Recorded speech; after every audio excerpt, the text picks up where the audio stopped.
আসসালামু আলাইকুম। তো কি অবস্থা সবার? আশা করি সকালে ভালো আছেন। ভিডিও টাইটেল এবং থাম্বনেল থেকে বুঝে গেছেন আজকে আমি কি বিষয়ে আলোচনা করব। অর্থাৎ ফেসবুক হ্যাক হওয়া থেকে আইডিটাকে সুরক্ষা করার জন্য যে কাজগুলো করা দরকার সেগুলো আমি দেখাবো এবং যে সেটিংগুলো করে নিলে কখনোই কিন্তু আপনার আইডি হ্যাক হবে না। কিছুদিন পূর্বে আল আমিন ভাইয়ের প্রায় অনেক মিলিয়ন সাবস্ক্রাইবার একটা যে আইডি হারিয়ে গেছিলো এবং এটা নিয়ে কিন্তু অলরেডি কালবেলা অনেক নিউজও চলেছিল।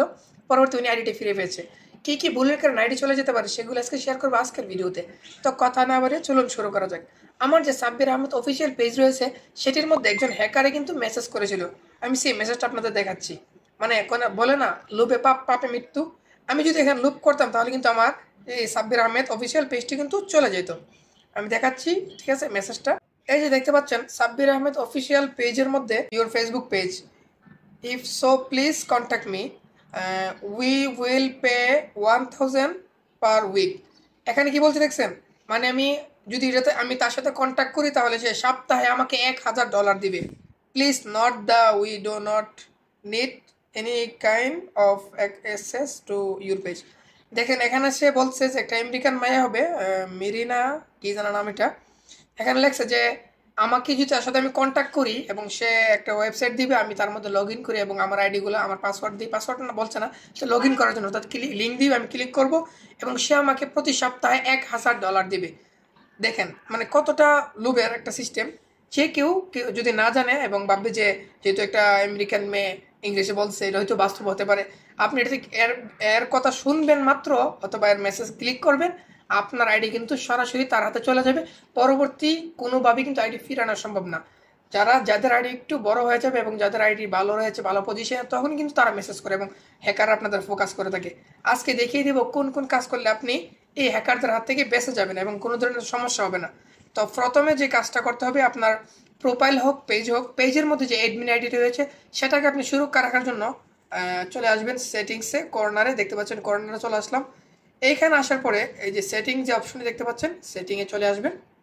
ঠিক আছে, সেটিংয়ে আসার পরে এই যে দেখতে পাচ্ছেন অ্যাকাউন্ট সেন্টার, এর মধ্যে একটি প্রেস করবেন। আসার পরে দেখেন পাসওয়ার্ড অ্যান্ড সিকিউরিটি, এই যে অপশনটি দেখতে পাচ্ছেন এর মধ্যে আসবেন। আসার পর উপরে দেখতে পাচ্ছেন চেঞ্জ পাসওয়ার্ড যদি আপনার পরিবর্তন করার ইচ্ছা থাকে তাহলে পরিবর্তন করে নেবেন। তারপর যেই বিষয়টা খুবই ইম্পর্টেন্ট করা দরকার সেটা হলো 2 ফ্যাক্টর চালু করা। এই যে দেখতে পাচ্ছেন এই যে 2 ফ্যাক্টর চালু দেখতে পাচ্ছেন, এখানে একটা চাপ দিবেন। চাপ দেওয়ার পর আপনি আপনার ফেসবুকটা সিলেক্ট করে নেবেন।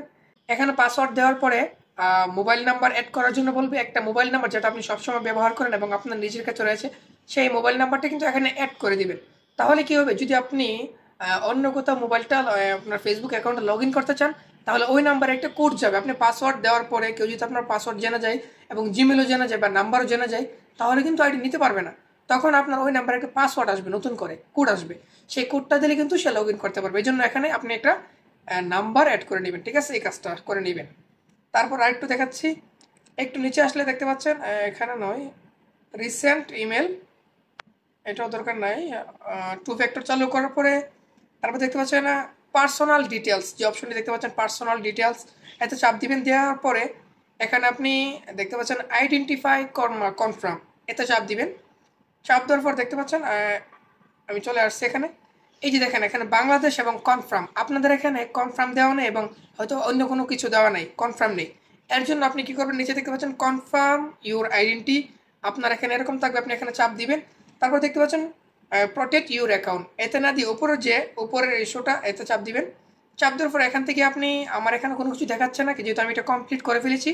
আপনাদের এখানে আইডি কার্ড অথবা পাসপোর্ট অথবা অন্য কোনো ড্রাইভিং লাইসেন্সের তথ্য চাবে। আপনার কাছে যেটা রয়েছে, যদি পাসপোর্ট থাকে তা পাসপোর্ট দিবেন, আর যদি পাসপোর্ট না থাকে আপনি আইডি কার্ডটাকে এখানে প্রেস করে এনআইডি সাপোর্ট করবেন। দেওয়ার পরে ক্যামেরা ওপেন হবে, তখন আপনি এনআইডি কার্ডের ছবি এখানে দিয়ে দিবেন। দিয়ে পোস্ট করার পরে 48 ঘন্টার মধ্যে আপনাকে ফেসবুক মেসেজ করে জানিয়ে দেবে যে তারা কনফার্ম হয়ে গেছে আপনার আইডি সম্পর্কে। তখন কিন্তু পরবর্তী আপনার আইডি যদি কোনো সময় হারিয়েও যায়, আপনি পাসপোর্ট বা এনআইডি দিয়ে কিন্তু আইডিটা ফিরিয়ে আনতে পারবেন। তো আজকের ভিডিওটা ছিল ফেসবুক আপনার 2 ফ্যাক্টর চালু করার, আমি দেখিয়ে দিলাম, এটা খুবই ইম্পর্টেন্ট এবং এটা করে নেবেন। আরেকটা বিষয় আছে যেটা আপনার আইডি মনিটাইজেশন অন হওয়ার পরে আমি গত একটা ভিডিওতে দেখিয়েছিলাম, তবে আরেকটা দেখিয়ে দিই কারণ এই ভিডিওটা এই সম্পর্কে বানানো। যাবেন সে অলে, আমি যাচ্ছি, একটু নিচে যাবেন, দেখতে পাচ্ছেন এখানে সবগুলো টুলস যে আছে, টুলসে আসার পরে দেখতে পাচ্ছেন এই যে মডারেটরস অ্যাসিস্ট, এই যে অপশনটা দেখতে পাচ্ছেন, এটা আমি আগে একটা ভিডিওতে দেখাইছিলাম, তবে এখনও দেখাই দিই যেহেতু এটা সেফটি সিকিউরিটির ক্ষেত্রে দরকার। এতে যাবেন, যাওয়ার পরে এই যে দেখেন আপনাদের এখানে হয়তো জিরো থাকতে পারে। এখন প্রত্যেকটা অ্যাড দেবেন, অ্যাড টাপ দেওয়ার পরে এখান থেকে সবগুলো অ্যাড করে নেবেন। দেখেন 10টা কিন্তু আমি অ্যাড করে নিয়েছি। তাহলে কিন্তু আপনার আইডি কখনো মনিটাইজেশন হারাবে না। মনিটাইজেশন ধরা কিন্তু খুব কঠিন, কিন্তু এই কাজগুলো করে নিলে আপনার আইডিতে কোনো ধরনের সমস্যা কিন্তু আসতে পারবে না।